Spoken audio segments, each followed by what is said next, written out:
ಮೊಟ್ಟೆ ಇಡುವ ಅತ್ಯಂತ ಸೂಕ್ಷ್ಮ ಹಂತದಲ್ಲಿದ್ದ ಹೆಣ್ಣು ಕಡಲಾಮಿಯೊಂದರ ಕಳೆಬರಹ ಕಡಲ ತೀರದಲ್ಲಿ ಪತ್ತೆಯಾಗಿದ್ದು ಕಡಲಾಮೆ ಪ್ರಿಯರು ಹಾಗೂ ಪರಿಸರವಾದಿಗಳಲ್ಲಿ ತೀವ್ರ ಅಸಮಾಧಾನಕ್ಕೆ ಕಾರಣವಾಗಿದೆ.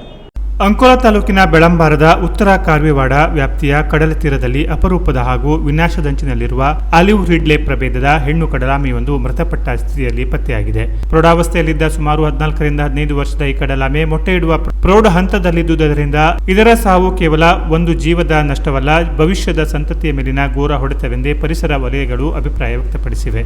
ಮೃತ ಆಮೆಯ ತಲೆಯ ಒಳಭಾಗದಲ್ಲಿ ಆಂತರಿಕ ಗಾಯ ಕಂಡು ಬಂದಿದ್ದು, ಕೆಲವು ದಿನಗಳ ಹಿಂದೆ ತಲೆಗೆ ಬಿದ್ದ ಪೆಟ್ಟಿನಿಂದಾಗಿ ಗಾಯ ಉಂಟಾಗಿ ಸೋಂಕು ತಗುಲಿ ಮೃತಪಟ್ಟಿರಬಹುದೆಂದು ಪ್ರಾಥಮಿಕವಾಗಿ ಅಂದಾಜಿಸಲಾಗಿದೆ. ನಂತರ ಸಮುದ್ರದ ಅಲೆಗಳೊಂದಿಗೆ ಆಮೆ ಕಡಲ ತೀರಕ್ಕೆ ತೇಲಿ ಬಂದಿರಬಹುದಾದ ಸಾಧ್ಯತೆ ವ್ಯಕ್ತವಾಗಿದೆ. ಆದರೆ ಸ್ಥಳೀಯರು ಮತ್ತು ಪರಿಸರ ಪರ ಸಂಘಟನೆಗಳು ಈ ಸಾವನ್ನು ಸಹಜವೆಂದು ಒಪ್ಪಲು ಸಿದ್ಧವಿಲ್ಲ. ಸಮುದ್ರದಲ್ಲಿ ನಡೆಯುತ್ತಿರುವ ಸರ್ವೆ ಕಾರ್ಯಗಳು, ಡ್ರೆಡ್ಜಿಂಗ್ ಚಟುವಟಿಕೆಗಳಿಂದಲೋ ಅಥವಾ ಲೈಟ್ ಫಿಶಿಂಗ್ ನಂತಹ ಅಪಾಯಕಾರಿ ಮೀನುಗಾರಿಕೆ ವಿಧಾನಗಳಿಂದ ಆಮೆ ದಿಕ್ಕು ತಪ್ಪಿ ಮೀನುಗಾರಿಕಾ ಬೋಟಿಗೆ ಸಿಲುಕಿ ಮೃತಪಟ್ಟಿರಬಹುದೇ ಅಥವಾ ಮಾನವ ಹಸ್ತಕ್ಷೇಪದಿಂದ ಉಂಟಾಗುತ್ತಿರುವ ಸಮುದ್ರ ಪರಿಸರ ಅಸಮತೋಲನವೇ ಈ ಸಾವಿಗೆ ಕಾರಣವೇ ಎಂಬ ಹಲವು ಗಂಭೀರ ಪ್ರಶ್ನೆಗಳು ಎದ್ದಿವೆ.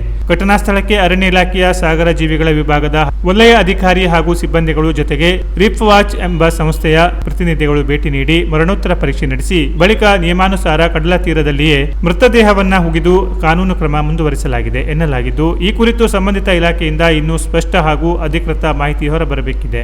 ಆಮೆಯ ಸಂರಕ್ಷಣೆ ಕೇವಲ ಮೇಲ್ನೋಟಕ್ಕೆ ಮತ್ತು ಸರ್ಕಾರಕ್ಕೆ ಸಲ್ಲಿಸುವ ಕಾಗದ ಪತ್ರಗಳ ಲೆಕ್ಕಕ್ಕೆ ಸೀಮಿತವಾಗದೆ ನಿಜವಾದ ಸಂರಕ್ಷಣೆ ಬೇಕೆನ್ನುವ ಮಾತು ಕಡಲಾಮೆ ಪ್ರಿಯರಿಂದ ಕೇಳಿಬಂದಿದೆ. ವಿನಾಶದಂಚಿನಲ್ಲಿರುವ ಜೀವ ವೈವಿಧ್ಯತೆಯ ಪ್ರಮುಖ ಅಂಗವಾಗಿರುವ ಆಲಿವ್ ರಿಡ್ಲೆ ಕಡಲಾಮೆಗಳು ಸಮುದ್ರ ಪರಿಸರ ಸಮತೋಲನ ಕಾಯ್ದುಕೊಳ್ಳುವಲ್ಲಿ ಅಪಾರ ಪಾತ್ರ ವಹಿಸುತ್ತವೆ. ಜೆಲ್ಲಿ ಮೀನುಗಳ ಸಂಖ್ಯೆಯನ್ನು ನಿಯಂತ್ರಿಸುವ ಮೂಲಕ ಮತ್ಸ್ಯ ಸಂತತಿ ಅಭಿವೃದ್ಧಿ, ಆಹಾರ ಸರಪಳಿಯ ಸಮತೋಲನ ಸೇರಿದಂತೆ ಹಲವು ಜೀವಶಾಸ್ತ್ರೀಯ ಪ್ರಕ್ರಿಯೆಗಳಲ್ಲಿ ಇವು ಪ್ರಮುಖವಾಗಿವೆ. ಮೊಟ್ಟೆ ಇಡುವ ಹಂತದ ಕಡಲಾಮೆಯ ಸಾವು ಭವಿಷ್ಯದ ಪೀಳಿಗೆಯ ಮೇಲೂ ದುಷ್ಪರಿಣಾಮ ಬೀರುವಂತಹುದು. ಆದರೆ ಕಡಲಾಮೆ ಸಂರಕ್ಷಣೆ ಹೆಸರಿನಲ್ಲಿ ಕೆಲವೊಮ್ಮೆ ಕೇವಲ ದಿನಾಚರಣೆ, ತೋರಿಕೆ ಕಾರ್ಯಕ್ರಮಗಳು ಮತ್ತು ಭಾಷಣಗಳಲ್ಲಿ ಕಾಲ ಕಳೆಯದೆ ಸಂಬಂಧಿತ ಇಲಾಖೆಗಳು ಹಾಗೂ ಸ್ವಯಂ ಸೇವಾ ಸಂಸ್ಥೆಗಳು ನಿಜಕ್ಕೂ ತಮ್ಮ ಜವಾಬ್ದಾರಿಯನ್ನು ನಿಭಾಯಿಸುತ್ತಿವೆಯೇ ಎಂಬ ಪ್ರಶ್ನೆ ಪ್ರಜ್ಞಾವಂತ ವಲಯದಲ್ಲಿ ಗಟ್ಟಿಯಾಗಿ ಕೇಳಿಬರುತ್ತಿದೆ.